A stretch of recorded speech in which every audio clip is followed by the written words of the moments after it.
اعوذ باللہ من الشیطان الرجیم، بسم اللہ الرحمن الرحیم۔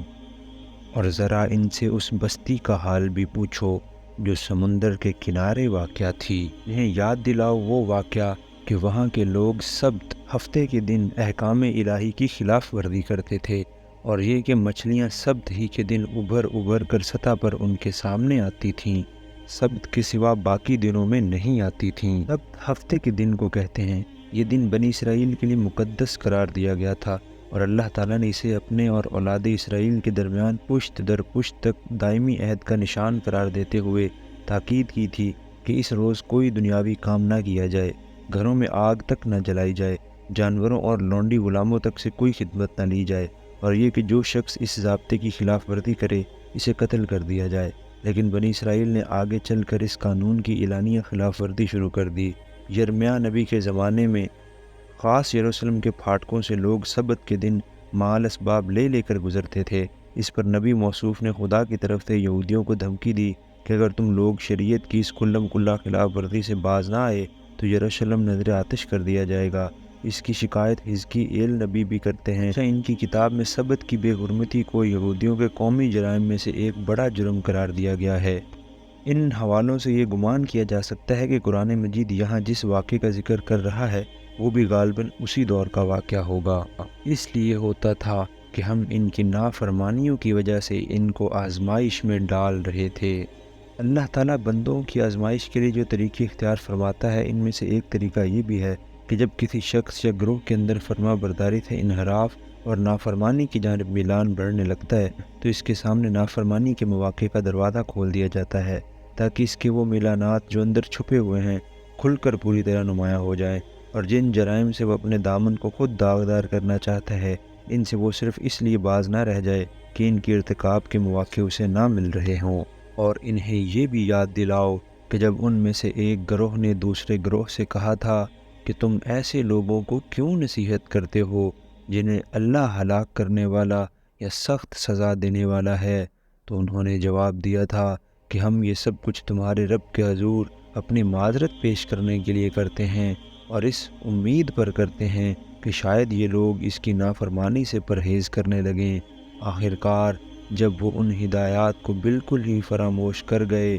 جو انہیں یاد کرائی گئی تھیں تو ہم نے ان لوگوں کو بچا لیا جو برائی سے روکتے تھے، اور باقی سب لوگوں کو جو ظالم تھے ان کی نافرمانیوں پر سخت عذاب میں پکڑ لیا۔ بیان سے معلوم ہوا کہ اس بستی میں 3 قسم کے لوگ موجود تھے۔ ایک وہ جو دھڑلے سے احکام الہی کی خلاف ورزی کر رہے تھے، دوسرے وہ جو خود تو خلاف ورزی نہیں کرتے تھے مگر اس خلاف ورزی کو خاموشی کے ساتھ بیٹھے دیکھ رہے تھے اور ناصحوں سے کہتے تھے کہ ان کم بختوں کو نصیحت کرنے سے کیا حاصل ہے۔ تیسرے وہ جن کی غیرت ایمانی حدود اللہ کی اس کلم کلا بے حرمتی کو برداشت نہ کر سکتی تھی، اور وہ اس خیال سے نیکی کا حکم کرنے اور بدی سے روکنے میں سرگرم تھے کہ شاید وہ مجرم لوگ ان کی نصیحت سے راہ راست پر آ جائیں، اور اگر وہ راہ راست نہ اختیار کریں تب بھی ہم اپنی حد تک تو اپنا فرض ادا کر کے خدا کے سامنے اپنی برات کا ثبوت پیش کر رہی دیں گے۔ اس صورت حال میں جب اس بستی پر اللہ کا عذاب آیا تو قرآن مجید کہتا ہے کہ ان تینوں گروہوں میں سے صرف تیسرا گروہ ہی اس سے بچایا گیا، کیونکہ اسی نے خدا کے حضور اپنی معذرت پیش کرنے کی فکر کی تھی، اور وہی تھا جس نے اپنی برات کا ثبوت فراہم کر رکھا تھا۔ باقی دونوں گروہوں کا شمار ظالموں میں ہوا اور وہ اپنے جرم کی حد تک مبتلا عذاب ہوئے۔ پھر جب وہ پوری سرکشی کے ساتھ وہی کام کیے چلے گئے جس سے انہیں روکا گیا تھا تو ہم نے کہا بندر ہو جاؤ، ذلیل اور خوار، اور یاد کرو جبکہ تمہارے رب نے اعلان کر دیا کہ وہ قیامت تک برابر ایسے لوگ بنی اسرائیل پر مسلط کرتا رہے گا جو ان کو بدترین عذاب دیں گے۔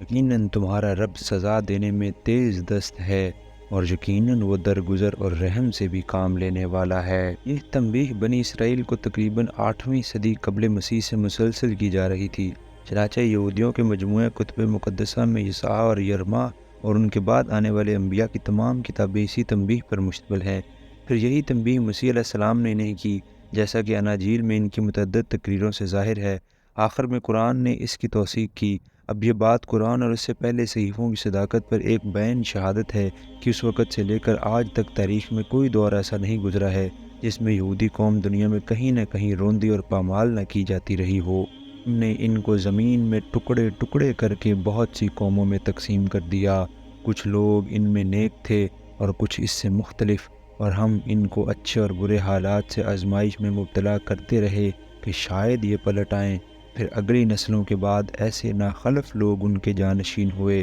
جو کتاب الہی کے وارث ہو کر اسی دنیائے دنی کے فائدے سمیٹتے ہیں اور کہہ دیتے ہیں کہ توقع ہے ہمیں معاف کر دیا جائے گا، اور اگر وہی متاع دنیا پھر سامنے آتی ہے تو پھر لپک کر اسے لے لیتے ہیں۔ یعنی گناہ کرتے ہیں اور جانتے ہیں کہ گناہ ہے، مگر اسی بھروسے پر اس کا ارتکاب کرتے ہیں کہ ہماری تو کسی نہ کسی طرح بخشش ہو ہی جائے گی، کیونکہ ہم خدا کے چہیتے ہیں، اور خواہ ہم کچھ ہی کریں بہرحال ہماری مغفرت ہونی ضروری ہے۔ اسی غلط فہمی کا نتیجہ ہے کہ گناہ کرنے کے بعد وہ شرمندہ ہوتے ہیں، نہ توبہ کرتے ہیں، بلکہ جب پھر ویسے ہی گناہ کا موقع سامنے آتا ہے تو پھر اس میں مبتلا ہو جاتے ہیں۔ بدنصیب لوگ اس کتاب کے وارث ہوئے جو ان کو دنیا کا امام بنانے والی تھی، مگر ان کی کم ظرفی اور پست خیالی نے اس نسخہ کیمیا کو لے کر دنیا کی متاع حقیر کمانے سے زیادہ بلند کسی چیز کا حوصلہ نہ کیا، اور بجائے اس کے کہ دنیا میں عدل و راستی کے علمبردار ہوتے، خیر و صلاح کے رہنما بنتے،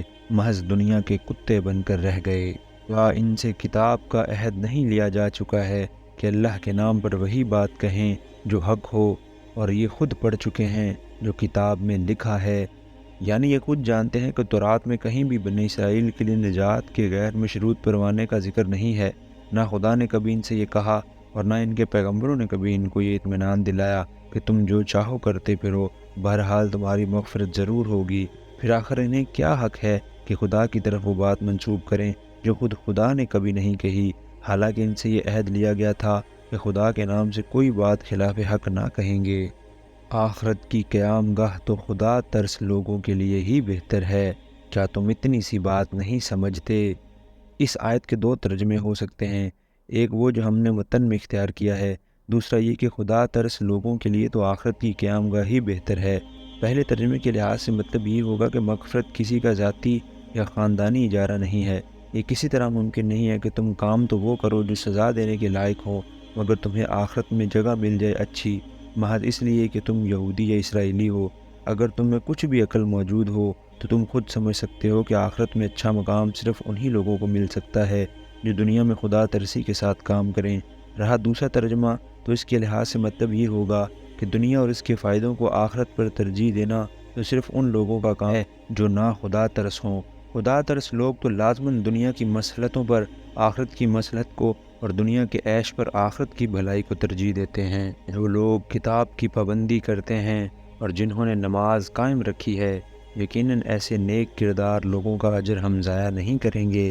انہیں وہ وقت بھی کچھ یاد ہے جب کہ ہم نے پہاڑ کو ہلا کر ان پر اس طرح چھا دیا تھا کہ گویا وہ چھتری ہے، اور یہ گمان کر رہے تھے کہ وہ ان پر آ پڑے گا، اور اس وقت ہم نے ان سے کہا تھا کہ جو کتاب ہم تمہیں دے رہے ہیں اسے مضبوطی کے ساتھ تھامو، اور جو کچھ اس میں لکھا ہے اسے یاد رکھو، توقع ہے کہ تم غلط روی سے بچے رہو گے۔ اشارہ ہے اس واقعے کی طرف جو موسیٰ علیہ السلام کو شہادت نامے کی سنگین لوحیں عطا کیے جانے کے موقع پر کوہ سینا کے دامن میں پیش آیا تھا۔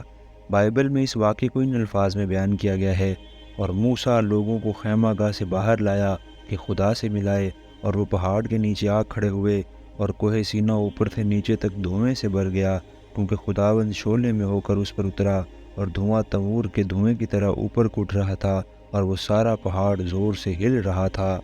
اس طرح اللہ تعالیٰ نے بنی اسرائیل سے کتاب کی پابندی کا عہد لیا، اور عہد لیتے ہوئے خارج میں ان پر ایسا ماحول طاری کر دیا جس سے انہیں خدا کے جلال اور اس کی عظمت و برتری اور اس کے عہد کی اہمیت کا پورا احساس ہوا، اور وہ اس شہنشاہ کائنات کے ساتھ میثاق استوار کرنے کو کوئی معمولی سی بات نہ سمجھیں۔ اس سے یہ گمان نہ کرنا چاہیے کہ وہ خدا کے ساتھ میثاق باندھنے پر آمادہ نہ تھے اور انہیں زبردستی خوف زدہ کر کے اس پر آمادہ کیا گیا۔ واقعہ یہ ہے کہ وہ سب کے سب اہل ایمان تھے اور دامن کوہ میں میثاق باندھنے ہی کے لیے گئے تھے، مگر اللہ تعالیٰ نے معمولی طور پر ان سے عہد و اقرار لینے کے بجائے مناسب جانا کہ اس عہد و اقرار کی اہمیت ان کو اچھی طرح محسوس کرا دی جائے، تاکہ اقرار کرتے وقت انہیں یہ احساس رہے کہ وہ کس قادر مطلق ہستی سے اقرار کر رہے ہیں، اور اس کے ساتھ بد عہدی کرنے کا انجام کیا کچھ ہو سکتا ہے۔ یہاں پہنچ کر بنی اسرائیل سے خطاب ختم ہو جاتا ہے، اور بات کے رکوع میں تقریر کا رخ عام انسانوں کی طرف پھرتا ہے جن میں خصوصیت کے ساتھ روئے سخن ان لوگوں کی جانب ہے جو براہ راست نبی صلی اللہ علیہ وسلم کے مخاطب تھے۔